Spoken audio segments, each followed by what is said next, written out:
You heard it here first. You heard it all already. All right, hold on, ready? Straight faces. Action. Okay. Arizona Airspeed.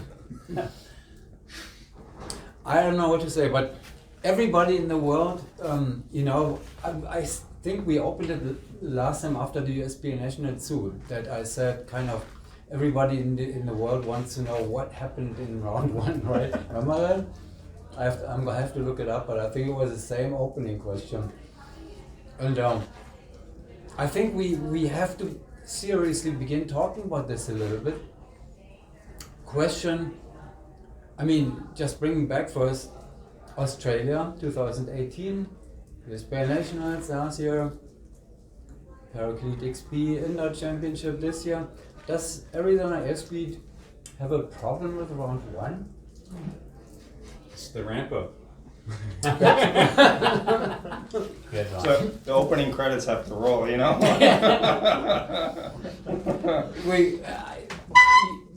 I have to, people will keep asking me that, and you will be asked hundreds of times, you were already asked hundreds of times, what's going on with round one? Do you really have is it an airspeed round one syndrome or something, or how do you call that? Maybe, but it's not every round one. And I think if you look at all of the round ones that it happens in, it's usually, we were just talking about this, and maybe sometimes we have trouble getting our heads in the game when it's not a do or die sort of round one. Maybe the only exception of that was round one of the World Meet. Australia? Okay. Yeah. Okay, yeah, okay. That's a different lineup. I can't speak to that. Sorry. That's right. Yeah, you were not. I wasn't there. But for this lineup, it's been Nationals, this one, and then I guess the World Meet, which did matter, but we still did. World Cup or World Meet?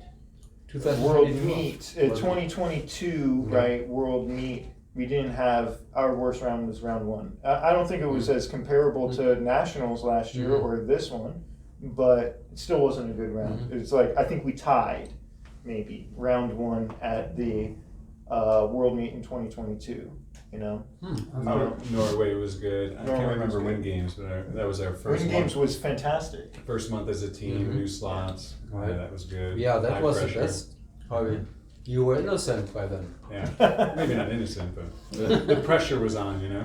Yeah. That was helpful. Well, we've talked about round one in many different ways already several times, but it was not related to Arizona Airs. It came in, you were throwing in this or that on round one experience. But we generally talked about more like the psychology of round one. Everybody has talked about that a lot. Is Airspeed really vulnerable to that too? Nobody would think so, but are you? I think everybody is. Yeah. Doesn't matter if you're at the top or the bottom, round one. Yeah. And when you're in a very competitive, high pressure meet, you're gonna feel that, like Nick said it the best today, every round is round one when you have that pressure and you're battling for the top. So that is actually a major difference, because if you have major pressure, which is coming up probably pretty soon, you have a round one in every round. So you're under pressure all the time, and you know that from the beginning. Yeah, I think though, what we're saying here all stands, about airspeed and so on, but I think we underperform when we're not under pressure.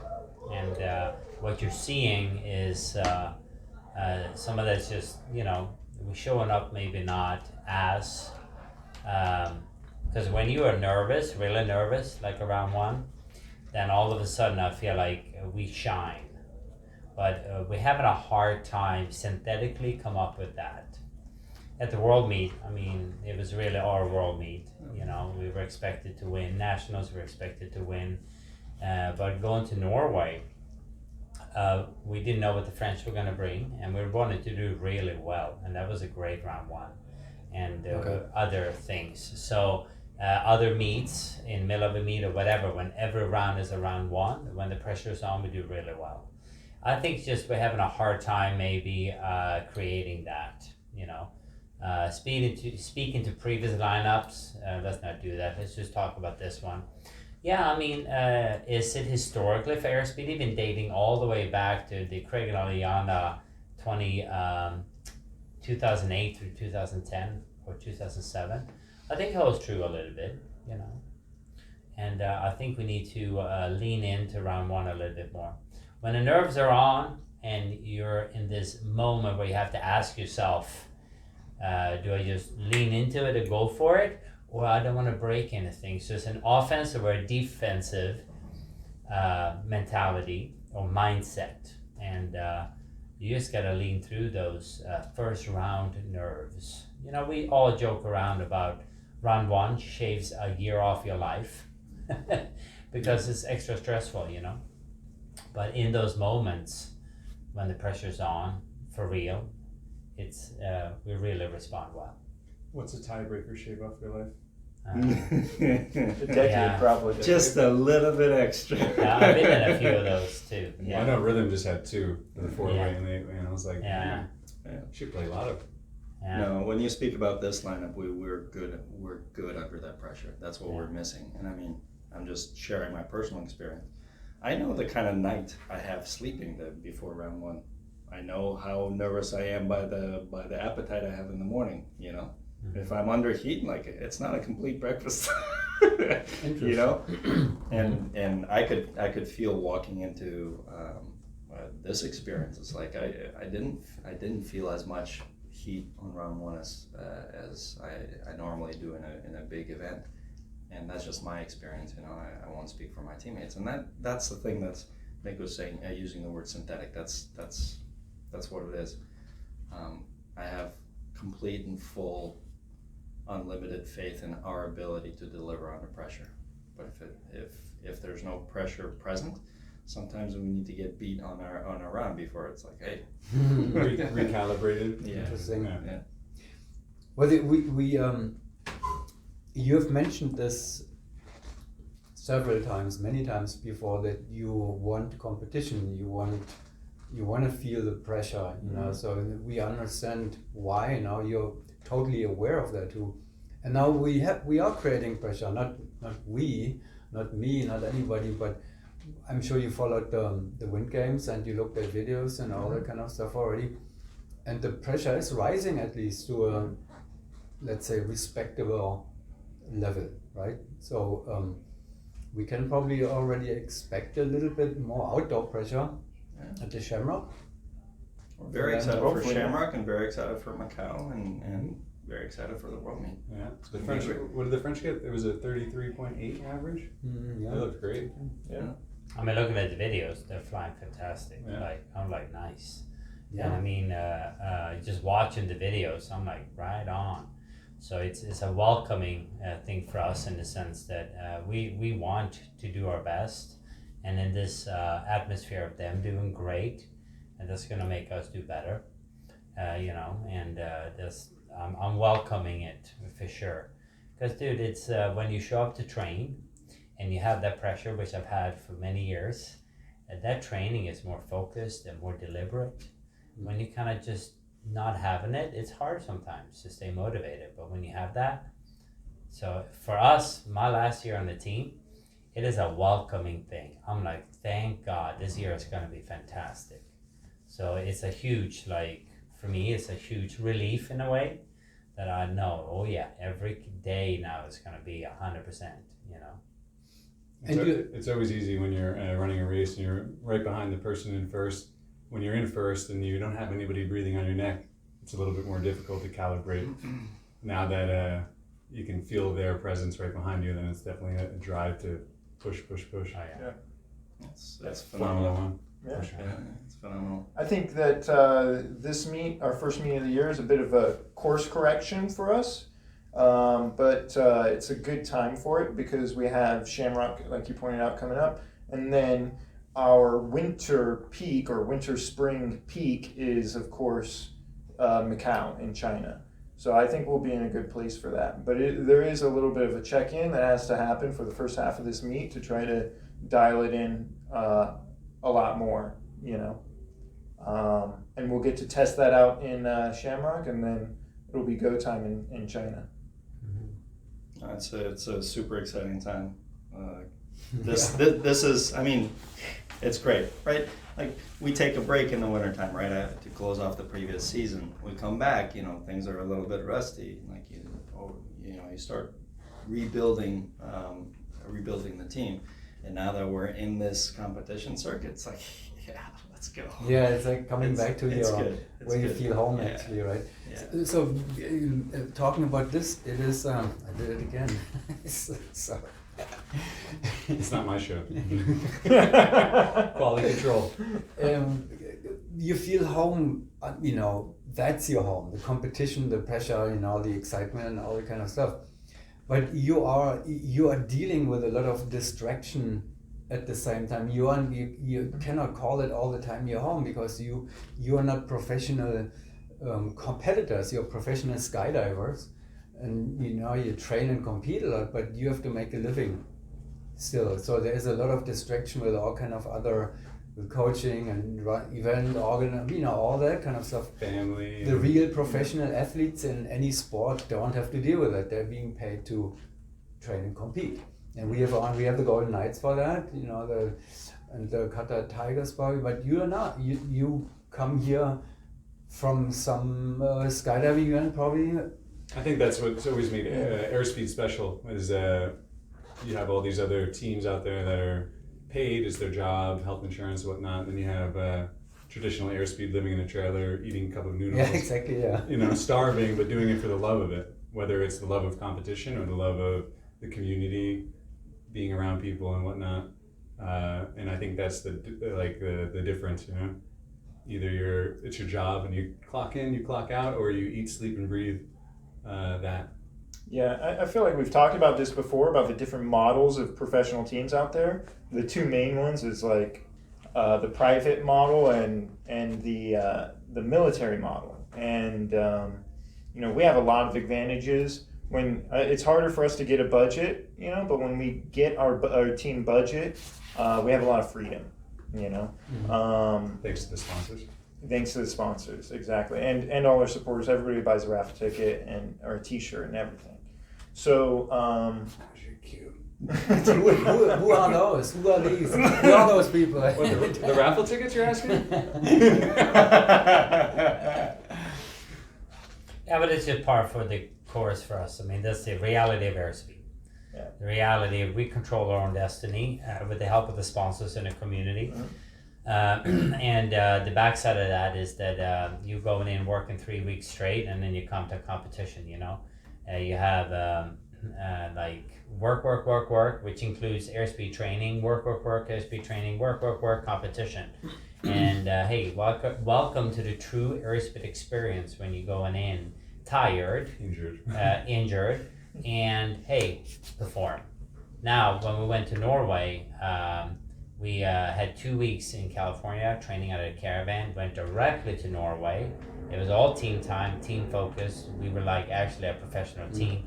When we go to Macau, when we go to the World Meet or whatever, it's going to be the same experience, I think coming to this meet at XP is always harder because it's like home, or the World Meet or Nationals even in Arizona is harder because we all live in different houses, have our own routine.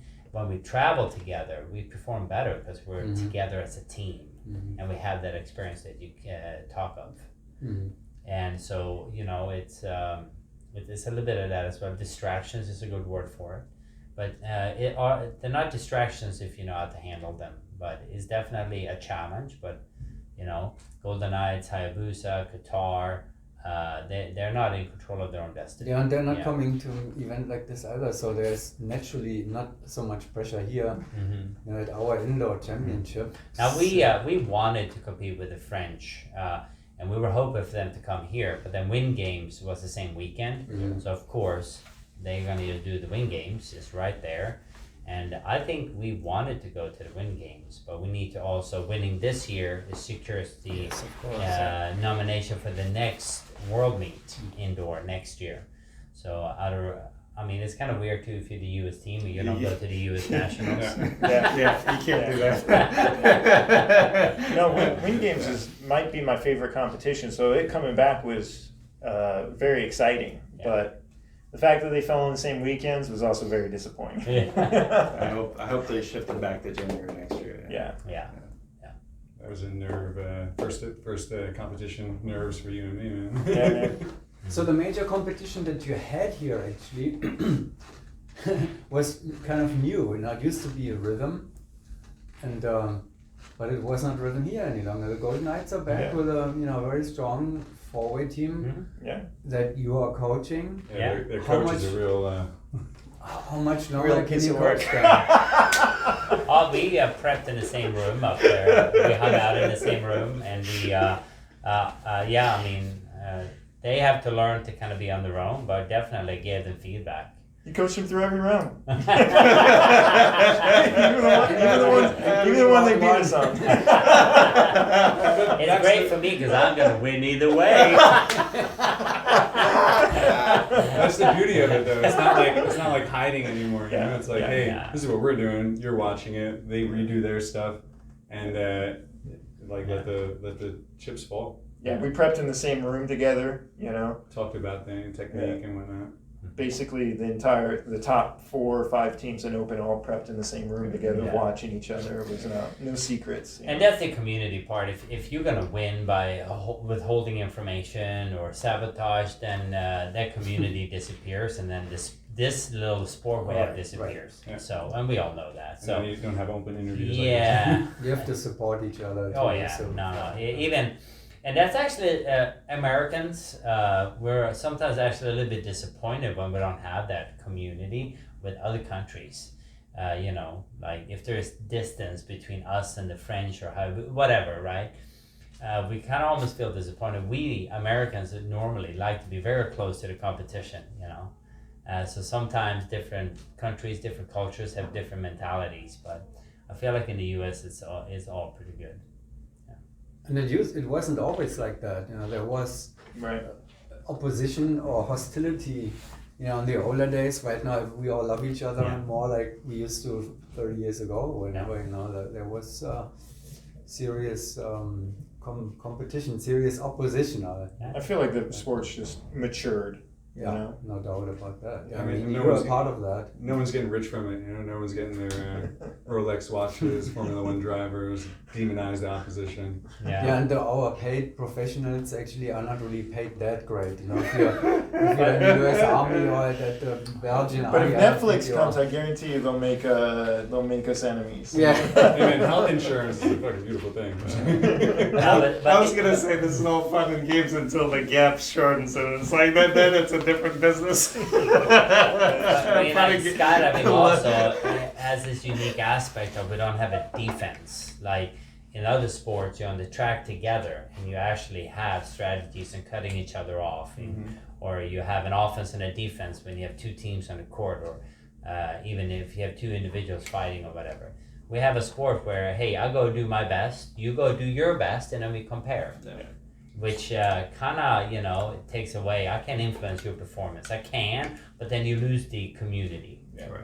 So I feel like once people realize that, some people have to hate the competition to do well, and I feel like they're at a disadvantage actually. It's all internal. Yes. It's easier to actually hate your teammates or yourself. Because I'm leaving, you guys. Because the only people that can mess I up. got something for you. Now when you mentioned it. You should know that it's easier to hate your teammates than the other teams. That's that right. People need to understand that are doing forward, because the only person that can mess up, make or break your skydive is yourself and your teammates. Yes. You don't have the opposition dunking on you in the middle of the skydive. And if you're playing any other sport where you're literally being dunked on by the opposition, you learn to hate him. You learn to hate him. Or you learn defense, but you also learn a sense of aggression against them, and it binds the team against a common enemy. Whereas in four-way, that is one of the challenges of four-way is that binding the team together can be a little bit more challenging when you're literally competing against yourselves, in a sense, because there's no defense. It's all internal. And this comes back to where we started this conversation, right? What happens when there is no outside pressure? Well, now you have to really, really channel the team together and get everybody marching in the same direction.